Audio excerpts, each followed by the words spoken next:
at the end of the day, you just gotta do what you gotta do, right? So I want to get really back into the business of things. There's some real estate stuff that I want to get back into that developed over the time, and that's really my focus point, right? That's what I do. That's what I do. That's how I make my money. That with investments and stuff like that. I am myself learning how to day trade. That's a whole nother conversation. I've experienced quite a bit with that.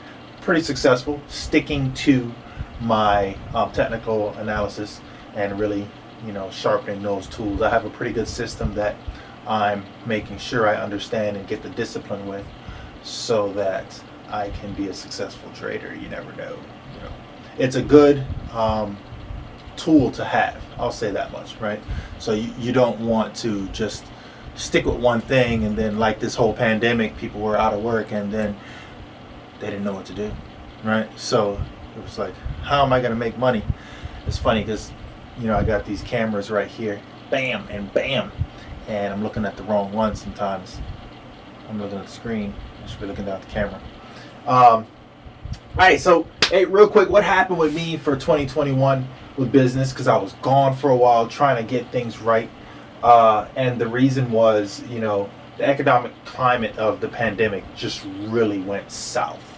I'm happy that I have a business partner that was able to keep me afloat, as he was keeping himself afloat. So, and I was obviously paying as well. My real estate actually weighed heavy in on that. Some stuff I really needed a lot of help with him with, and that's business. Like, you're only as good as your weakest player in the team, and sometimes, you're it, and you got to step it up and do what you can, right? So that's what I did, and it was quite a struggle. I actually took some notes here as I was talking about a few things, and with people staying indoors and trying to reinvent themselves, it was difficult because one of my businesses requires you to be outdoors and at my business, right? That's how I'm going to make my money. So that was a big cutback for me economically, with, the challenges I had with not only trying to keep an employee. People don't want to work.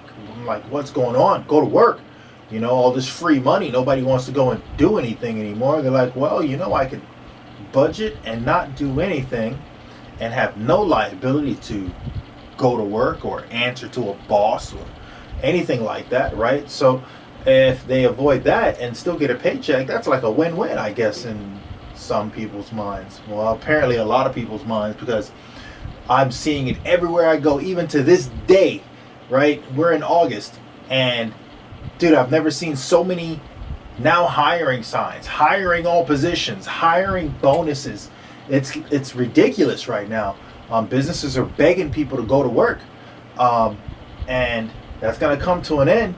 And all this unemployment benefits and all that stuff, there's no such thing as a free lunch. Trust me, the government's going to get it back, and we're all going to pay for it.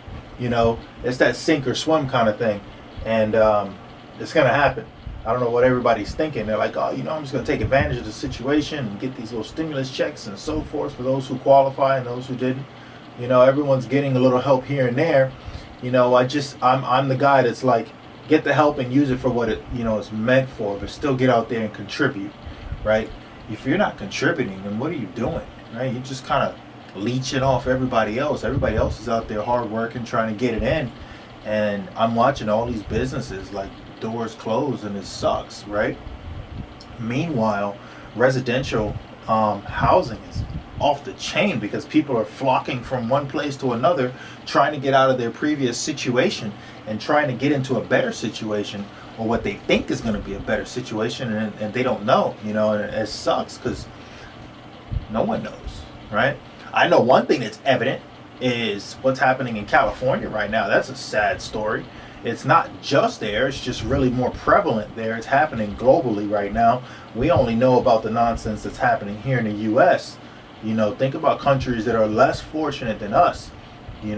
Poor Haiti was hit with, that earthquake just now, and we already know that, it's already just the norm that they're in a very serious economic climate, or a decline in their economic climate, And that just goes back historically. I mean, we could talk about, France and the treaty with them, or England and the treaty with Jamaica, or, the dictatorship and that whole system in Cuba, like these islands and stuff, and how people are just getting raped over there. They're beautiful places to visit, but they're getting killed when it comes to financial freedom. That sucks. You know what I mean? Like, that's not cool. And then people wonder why these people are trying to get out of those countries and come here to the U.S., because this is one of the only places where you can start from zero and become a billionaire.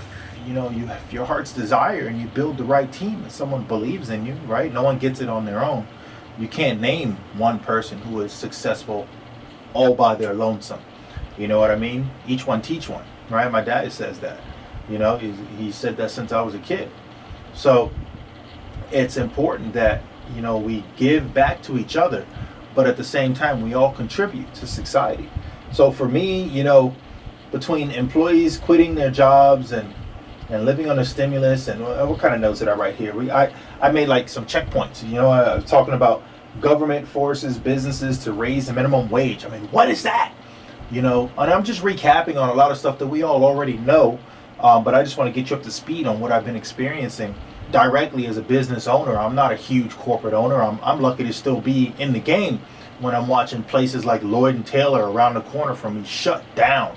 Like this, you're talking about businesses that have been out there longer than I've been alive, and doors are closing, talking about fire sales. That's insane. And I get it. They're like, what? It's a new age. It's like what happened to Blockbuster Video when Netflix came out.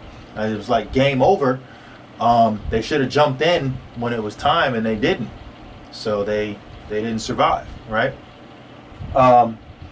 Fast food chains, the hiring bonuses, I mentioned that, right? The quality of workers declining. Oh my God. Anyone else that has employees knows what I'm talking about.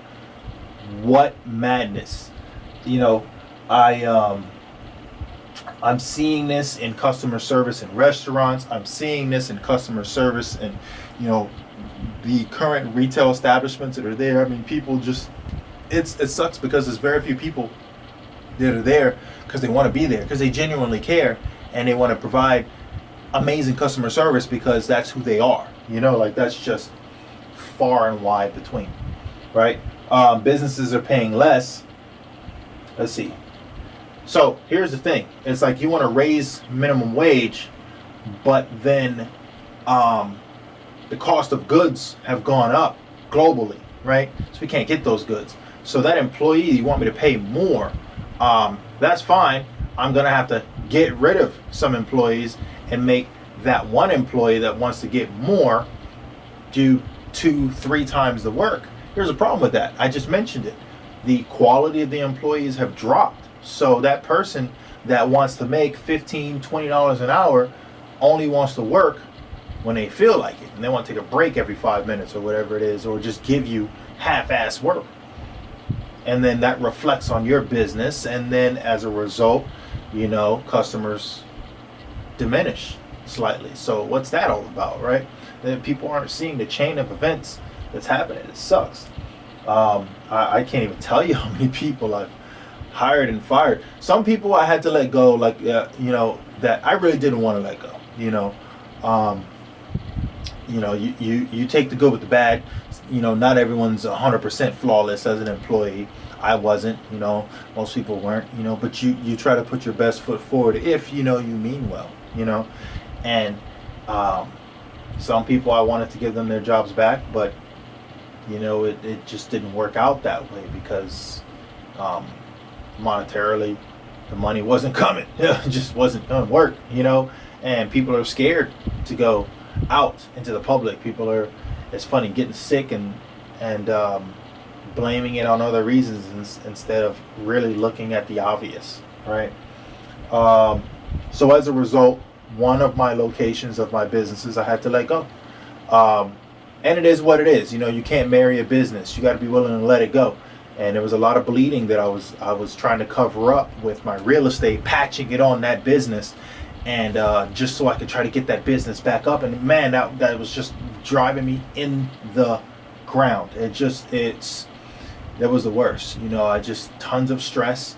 I feel better now that I've uplifted and passed that business on to someone who has the time, didn't have to shut the doors. And guess what? I don't feel bad, because when I started that business, that particular location business was booming, okay, which allowed us to open a second location, and we knew business was going to be booming for that one too. What could no one predict? A freaking pandemic, right? So that just hit the brakes. That's like doing freaking 100 miles an hour or 95 and pulling that e-brake up hard as you can. Get ready, because you don't know where you're going to end, right? So that's what happened. Anyway, I just wanted to recap you guys on that. I got some great real estate information I'm going to tell you guys that happened to me. And that'll be on the next video. So peace.